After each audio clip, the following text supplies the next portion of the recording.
Bonjour et bienvenue dans l'Oliprenariat. Alors qu'est-ce que l'Oliprenariat? C'est une nouvelle façon, une façon différente d'entreprendre. Entreprendre, ce terme vient de entreprendre, se saisir, prendre avec ses mains. Entreprendre, c'est une énergie très masculine, d'aller prendre pour soi les choses qui sont à l'extérieur de soi.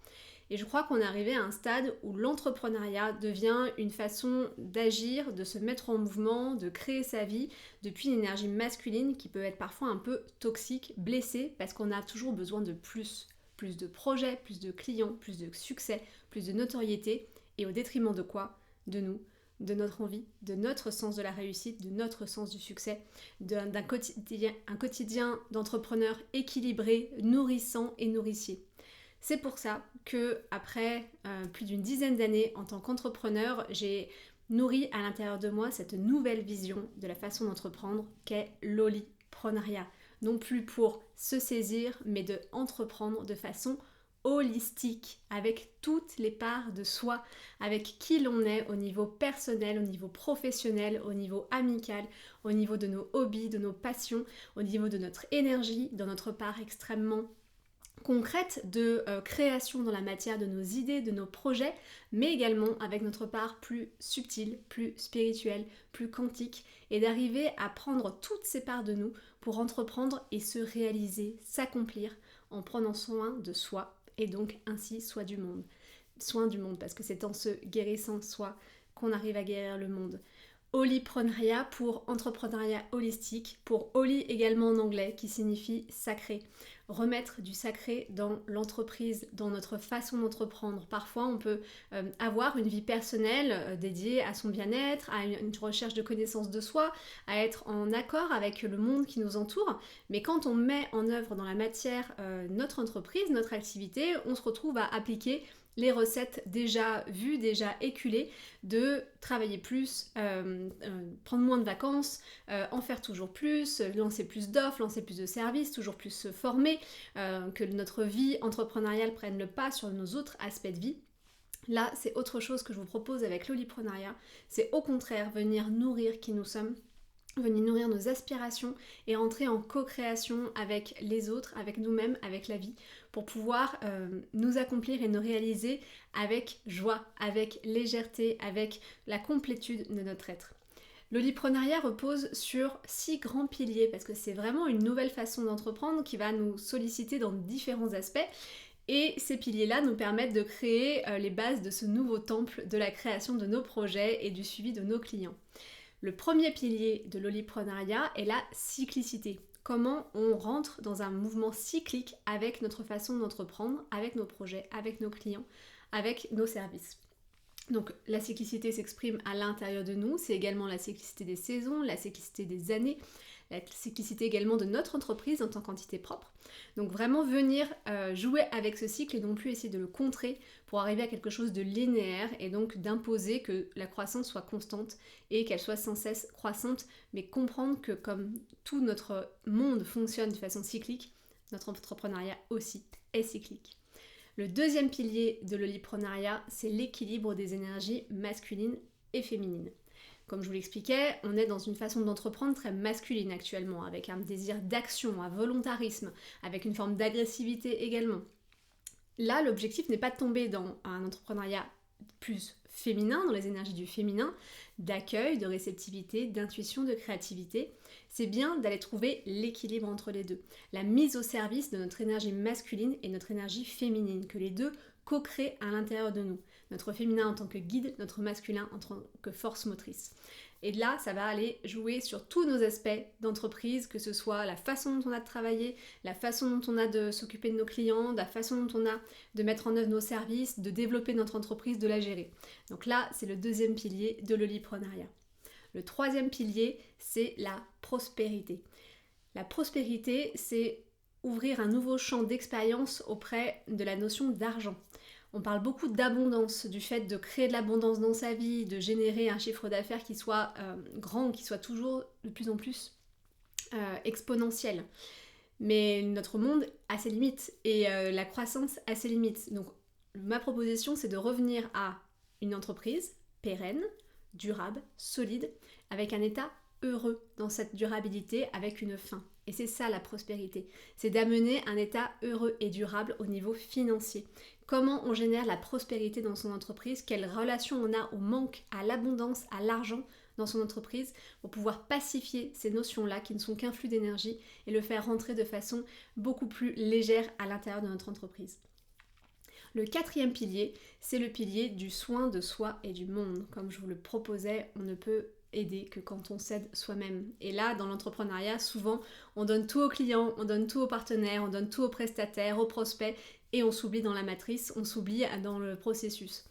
Avec le Loliprenariat, on replace soi au milieu de son entreprise. Nous sommes la force motrice de notre entreprise. Si nous n'avons pas de carburant, si nous n'avons pas d'énergie, nous n'irons pas très loin. Donc comment on prend soin de soi à travers le fait d'entreprendre? Notre façon d'entreprendre est joyeuse, est légère, est créative, est intuitive? Comment on équilibre nos temps de régénération et nos temps d'action? Comment on intègre le repos dans notre façon d'entreprendre? Et également à travers cela, comment ça s'exprime dans un soin du monde? Quelles relations nous entretenons avec nos clients, avec nos partenaires, avec nos prestataires? Quel impact nous avons sur notre planète? Quel impact nous avons sur les ressources? Toutes ces notions-là peuvent être mises en lumière et portées par le Loliprenariat. Le cinquième pilier, c'est le pilier de la co-création avec l'univers. Comme je vous l'expliquais, le Loliprenariat, c'est entreprendre de façon sacrée. Donc c'est aussi prendre en compte des éléments qui nous dépassent et peut-être se rendre compte que parfois on pense être le seul, la seule capitaine à bord, mais il y a des choses qui nous dépassent et qu'on peut aussi venir faire partie prenante de notre entreprise et venir dialoguer, co-créer, laisser l'univers nous enseigner, nous apprendre, nous apporter ce dont nous avons besoin et ne plus essayer de contrer de par l'espace de notre mental et de nos envies, de notre ego, ce que nous avons besoin de vivre à travers notre entreprise et au contraire nous laisser enseigner et nous laisser traverser par ce qui a besoin d'être vu, connu, grandi, dépassé et transformé. Le dernier pilier de Loliprenariat, c'est le pilier 6, c'est l'accomplissement, tracer sa voie et se réaliser. Les personnes qui entreprennent, la plupart du temps, le font par un désir de liberté, par un désir d'être en maîtrise de nos projets, de nos créations de services, de nos offres, de pouvoir nous réaliser à travers notre activité professionnelle. Et parfois, on oublie de le faire dans le chemin, justement en quête d'argent, en quête de reconnaissance, en quête de succès. Avec le Loliprenariat, ce que je vous propose, c'est de tracer votre voie. Et c'est une voie que j'appelle de la radicalité douce. C'est-à-dire que ce n'est pas simple de nous proposer une nouvelle façon d'entreprendre, une nouvelle façon de proposer ses services et ses produits, mais c'est bien là la seule façon d'être pleinement soi et de pouvoir accomplir ce que nous sommes venus réaliser à travers notre activité professionnelle. Ça passe par une reprise de notre souveraineté, ça passe par une envie de communiquer avec les autres qui nous sommes, ça passe par une envie de faire les choses différemment, avec originalité, avec votre unicité. Et c'est à travers ce 6e pilier qu'on arrive à compléter cette grande roue, ces grands 6 piliers de Loliprenariat pour entreprendre de façon holistique et sacrée, en prenant soin de soi et du monde, et ainsi se réaliser dans son activité professionnelle. Voici un petit peu la proposition à travers de Loliprenariat. Les déclinaisons sont multiples. Loliprenariat n'est pas une recette, n'est pas une méthode. C'est un état d'être, c'est un état de faire avec l'entreprise, avec qui nous sommes et avec nos valeurs et nos médecines d'entrepreneurs et ce que nous avons envie d'apporter au monde. Donc c'est un processus à mettre en œuvre à l'intérieur de soi, de déconstruction, de regarder les choses sous un autre angle, de prise de recul pour se rendre compte de là où on impose des injonctions extérieures, des façons de faire extérieures, des peurs également qui sont à l'intérieur de nous, des croyances limitantes qui nous poussent à agir dans un sens qui n'est pas le sens du vivant, qui n'est pas le sens de ce que nous avons envie de réaliser dans cette vie. Avec le Loliprenariat, on change le prisme, on change la vue et on intègre toutes les parts de soi et tout ce qui nous entoure dans notre façon d'entreprendre pour un quotidien d'entrepreneur apaisé, durable, heureux et en lien avec ce que l'univers nous propose de vivre dans cette grande aventure initiatique qu'est l'entrepreneuriat. Une aventure que j'adore, que je continue de mener à travers des accompagnements d'entrepreneurs, à travers l'écriture de livres, l'illustration, d'essayer de aussi pouvoir laisser s'exprimer sa multipotentialité et de pas se ranger dans des cases, mais au contraire d'aller jouer avec le flot de la vie, avec la partition du vivant. C'est ce que j'ai envie de vous proposer.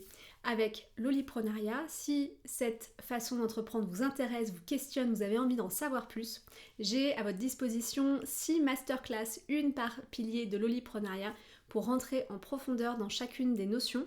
Ça peut vous permettre d'avoir des idées, des prises de conscience, des prises de recul, également de pouvoir re-questionner votre façon d'entreprendre et de se rendre compte qu'il n'y a pas qu'une seule façon de faire, il y en a des tas et la vôtre est bien la meilleure. Donc les masterclass, les 6 piliers de l'oliprenariat sont disponibles sur mon site et vous pouvez continuer à avoir plus d'informations sur l'oliprenariat et sur comment cela peut se mettre en place dans son quotidien à travers le journal de l'olipreneur, du ciel à la terre, un journal que je fais hebdomadairement sur YouTube en vidéo, où je vous propose de regarder un petit peu les questionnements de l'entrepreneur à travers les énergies actuelles et comment on peut le faire avec l'oliprenariat d'une autre façon et vraiment en dansant avec les énergies à présence et non pas en essayant de les contrer ou de les contrôler. J'espère que l'oliprenariat aura suscité l'intérêt pour vous. Je reste à votre disposition en commentaire si vous avez envie d'échanger sur le sujet, si vous avez envie de l'approfondir. Et j'espère qu'on se retrouvera bientôt autour de l'oliprenariat. Belle journée à vous, à bientôt.